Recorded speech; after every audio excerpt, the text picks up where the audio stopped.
பா வாப்பா. கூப்பிட்டுருந்தீங்கன்னு சொன்னாங்கப்பா. ஆமாப்பா. மண்டப செலவு சாப்பாட்டுக்கு பணம் கொடுத்தாச்சுப்பா. நாளைக்கு நகைக்காரனுக்கு சொல்லியிருக்கேன்ப்பா. பேங்க்ல போய் பணம் எடுத்துட்டு வரணும். நீ போய் எடுத்துட்டு வந்து அந்த வேலையை பார்த்துருப்பா. ஓகேப்பா, நான் பார்த்துருவீங்களா? சரிப்பா, நான் பார்த்துக்கிறேன். சரிப்பா. மச்சான், பணம் வெளியே போயிட்டு நம்ம கைக்கு வர்றக்குள்ளாடி நம்ம பாடு இருக்கே. ஐய என்னமோ உழைச்சு சம்பாதிக்கிற மாதிரி பேசுற. அடிக்கிறதுனா திருட்டு பணம். இந்த நாய்க்கு பெருமையை பார்த்தியா?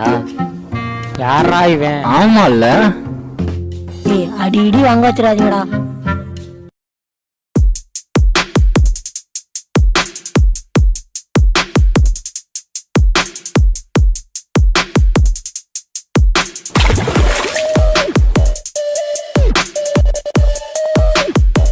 டேய் மச்சான் வரான்டா.